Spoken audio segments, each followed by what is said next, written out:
Nag-promise po kasi ako sa asawa ko na hindi ako magtataktak in front of everyone. No. Wow! It's not very demure and very mindful of me. Matapos. Ha? Nag-promise po kasi ako sa asawa ko na hindi ako magtataktak in front of everyone. No. Wow! It's not very demure and very mindful of me. Ayan, mga Dabber Cats, sa mga players natin ngayon na makakalaro nyo ang, siyempre, ang nag-iisa at walang katulad. Ang nagniningning. Naningininginingining. Si May na makakalaro nyo. Ayan. Siya. Ayan, mga Dabber Cats, sa mga players natin ngayon na makakalaro nyo ang, siyempre, ang nag-iisa at walang katulad. Ang nagniningning. Naningininginingining. Si May na makakalaro nyo. Ayan. Welcome back, mga kaaldap. Ito na naman po ang inyong lingkod, si Mr. Destiny, at magbibigay tayo ng pinakamainit na update po ngayon sa social media. Although throwback po itong pinakita ko na to, pero nakakatuwa naman po, di po ba? Ramdam mo yung ningning o ganun talaga, mga kaaldap, pag si Alden Richards nagbibigay performance kay Mengay, no? Talagang maraming masaya, maraming kinikilig. At ramdam nyo naman po, mga kaaldab, na kakaiba nga po ang mga nangyayari kapag sina Alden Richards at si Maine Mendoza ang magkasama. Kaya nga po tinanggal tong segment na to eh. Pinoy Henyo.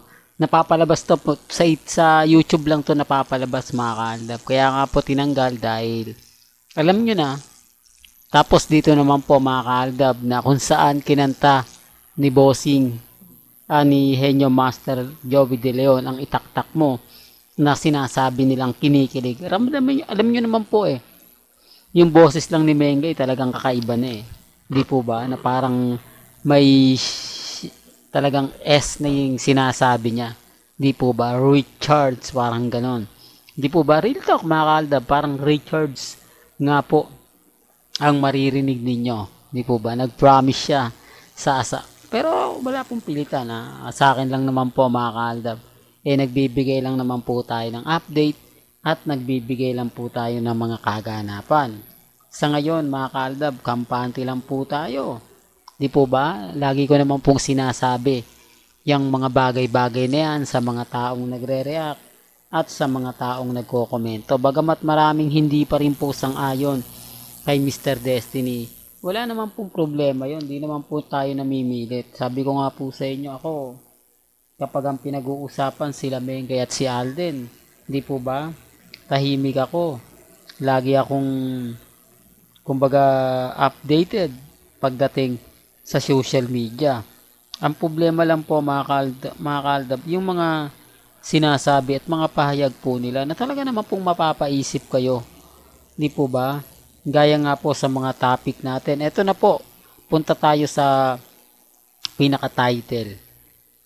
Marami po ngayong kumakalat na sinasabi nga po nila, mga kaaldab, na masyado daw maingay ang nanay ni Catherine Bernardo at pumapabor nga po raw kay Alden Richards. Totoo naman po yan kasi malapit na po yung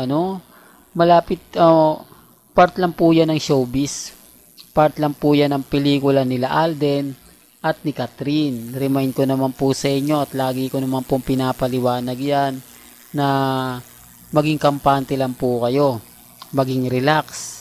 Sa ngayon, di po ako kumbaga, yung tipong hinahayaan ko lang. Yung tipong okay lang yan, mga ganyan. Kasi hindi naman po sila, ang ibig kong sabihin, mga kaaldab, normal na lang po sa akin yung mga ganyang balita eh. Normal na lang po sa akin yung mga ganyang update. Lalo pa po ngayon, ramdam natin ang presensya nila Mengay at ni Alden. Kaya nga po ako kapag nagpapakita ng mga ganyang throwback video, affected sila. Bakit nga po ba gustong gusto ng magulang ni Catherine si Alden Richards? Di po ba? Parang siya talaga yung nagpupush na kumbaga, ito na lang yung piliin mo. Halata naman po, mga kaaldab eh, na yung tipong pinipilit po nila, yung tipong maghahanap sila ng mga bagong ebidensya, bagong komento, tapos sasabihin nila na hindi, Mr. Destiny, fake news ka, etc. etc. Totoo naman pong kumakalat sa Instagram, sa Twitter, sa Facebook, hindi po ba? Kaya nga po pinupush po talaga ng nanay ni Catherine si Alden Richards. Bukod sa stable na po yung kumbaga trabaho ni Alden, yung makikita mo na talagang mayaman na si Alden, di po ba? Ang problema lang mga kaaldab, yung bitter. Yung mga taong nagsasabi na kumbaga wala na raw pong Aldab. Wala naman pong problema, hindi naman po kami namimilit. At lagi ko pong sinasabi at pinapaliwanag. Sa channel po ni Mr. Destiny, may kanya-kanya po tayong opinion. May kanya-kanya po tayong pananaw. Ang problema lang po mga kaaldab, yung mga bitter sa Aldab. Yung mga laging nagsasabi na trending daw po sila, kumbaga updated daw po sila, wala naman pong ebidensya at resibo. Kaya nga po, kita nyo naman po, kalmado at kampante pa rin po tayo. Sa ngayon mga kaaldab, lagi ko naman po binagbibigay ng update. Ngayon maraming magre-react patungkol nga po kay Alden Richards at kay Catherine. Pero okay lang po yan. Kasi si Mengay, kita nyo naman, di po ba? Fresh na fresh si Mengay. Kakaiba yung aura ni Mengay at talagang napakahusay ni Maine Polkerson. Kaya nga po maraming artista rin po ng GMA7 ang kumbaga pinapangarap na maging isang Maine Mendoza. Na totoo naman po, hindi dumaan sa acting workshop, na walang katalent-talent na ipapakita na sisikat siya, walang katalent-talent na magaling kumanta, magaling sumayaw. Ang pinaka-talent lang ni Menga magpapangit. Pero ano ngayon ang kumbaga narating ni Maine?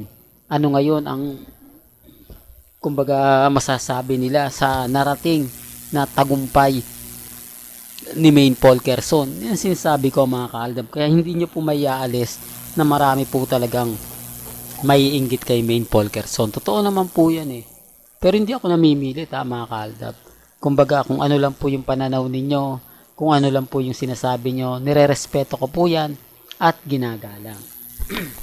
Well, hanggang dito na lang po ang ating latest updates. Kaya kung gusto nyo pa po ng pinaka-latest at sariwang update, abay tumutok lang po kayo dito po sa channel ni Mr. Destiny para updated po kayo sa mga latest at sa mga bagong video po na ilalabas po natin maya-maya lang. Kaya kung bago ka lang sa channel na to at isa kang true-blooded Aldab Nation na nagmamahal kina Mengay at Isoy, tama po ang channel na pinuntahan mo, kaya consider na po kitang bagong subscriber. At huwag mong kalimutang i-share ang mga video po natin sa mga mami, sa mga titas, at sa mga senyor. Hanggang sa muli, salamat po sa panonood at pakikinig.